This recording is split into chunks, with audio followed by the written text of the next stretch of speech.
they put fresh oil on this road. So I'm not going to be going very fast. The Harley guy decided to wave. Anyways, I wanted to talk about a book I read. Do a review on it. Called Anxiety Across the Americas by Bill Dwyer. A lot of people know him as Atlas Rider.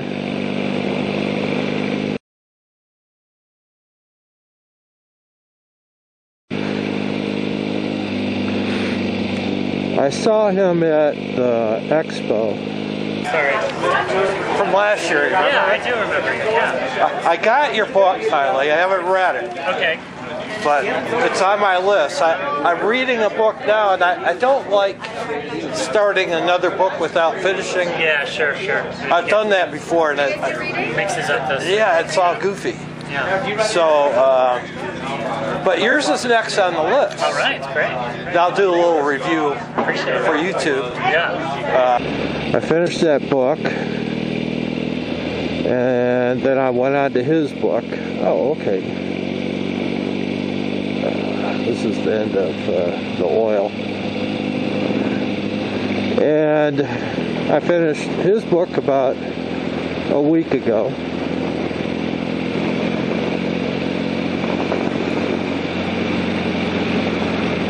The book's short,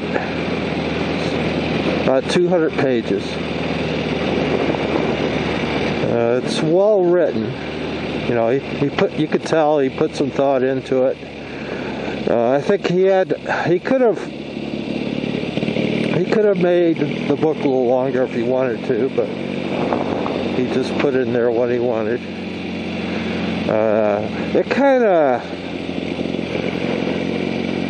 gives you the essence of what he went through. You know, I mean, it goes in detail of a lot of the things that he did, but what he writes and what you see on his videos are pretty much, you know, he writes his books like he does his videos, you know.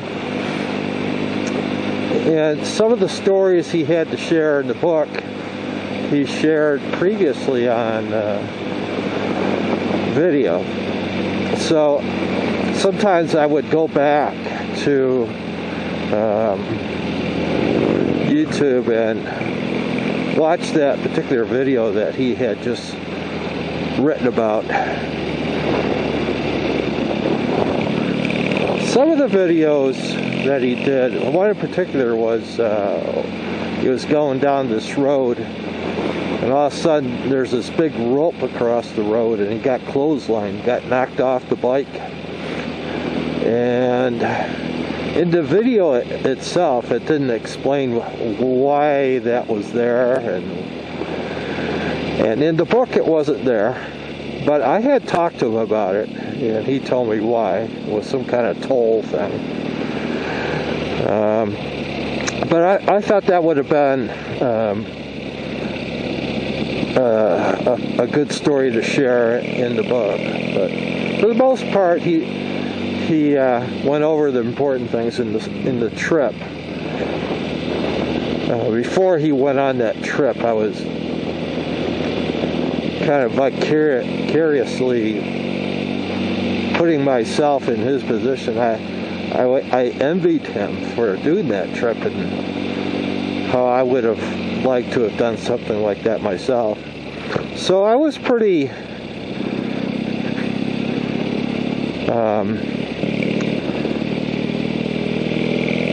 cognizant of his trip, right? I watched all his videos.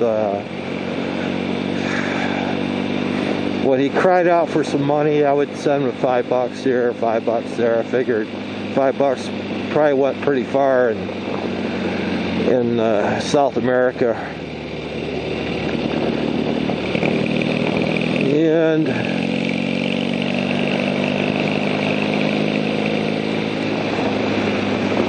he wrote the book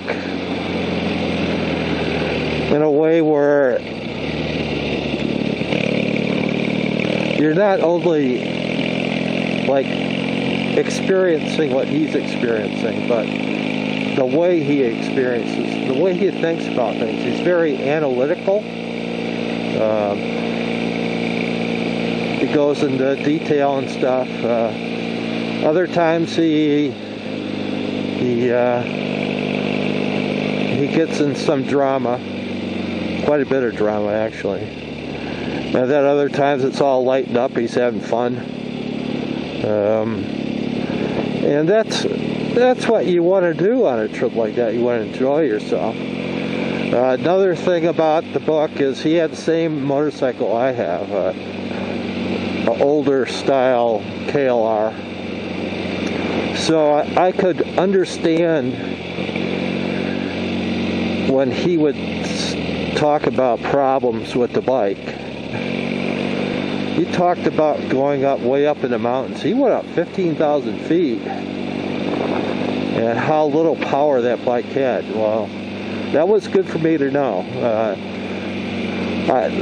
The highest I've taken my bike was close to 12,000 feet in Colorado. You know, it was like 11,600 or something like that. And I could feel the power being sapped out of it. But he said when you're up 15,000 feet, it's hard to even go 20 miles an hour. I'm assuming that's going uphill. But yeah, that if you can only go 20, you got most of the power sapped out of your bike. Also, he didn't have the car properly jetted for the high elevations. He actually needed to change jets as he drove along. As he got into the Andes, he needed to change to a jet that let in more air. And then when he got down to lower elevations, to change it again. So that's a good thing to know. You know, if you're going to go on a trip like that, make sure you bring a jet kit. Also on this trip, you know, Bill being Bill, he goes in.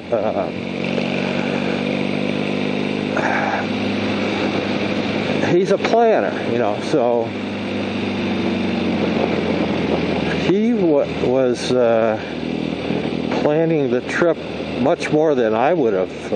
And I'm a planner too. When I go on my trips, I try to think of things, you know, or like what to watch out for, and elevations as far as spending the night somewhere. Like I'm going to Colorado in about a month, and I was thinking of spending a night in Leadville, and then I saw that it's like 11,000 feet up, and I don't think I want to spend the night there. I'd probably have a headache all night. So I found a town about 40 miles south of there that's only 7,000, so I'm going to spend the night there. But with him, he had this thing where he was staying at people's houses, and he took Spanish lessons for a week at another place. But for the most part, you know, he kind of winged it. I knew he was going to get pulled over by cops and get shaken down. I just know too many people have been to Mexico that that's just a way of life there. And yeah, it happened to him. It kind of aggravated him after a while. When those cops took the $500, like he was in Mexico 2 hours, and the cops already stole $500. And that video he did on it went viral. The cops didn't know that everything was being videotaped. They got fired and everything, but he didn't mention anything about if he got his money back. You know, the government fired those cops, but the government should have sent him a check too. So, you know, I don't know if that happened, but that should have happened. That's a lot of money. You know, if they didn't send it back, then that means the cops got away with it. They got fired, But you know, it's like they said they got fired. They might have just said to the cops, "We're gonna fire you." You know,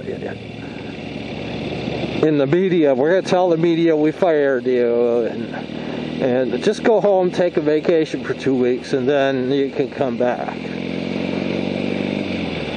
So, you know, something like that very well could have happened. There might not have been any punishment, really. But Bill should have at least got his money back. So next time I see Bill, I'll ask him if he got that. But for the most part, it's a good read. I recommend the book. Doesn't take real long to read it. You can get it on Kindle for like $5.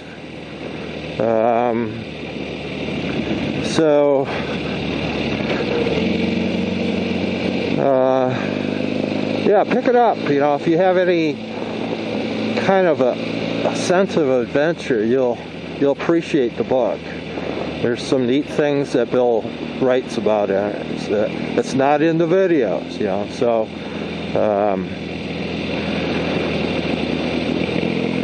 so if you like that kind of stuff, I give it a thumbs up.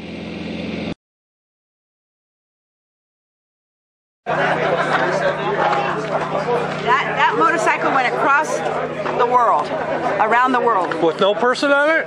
Yep.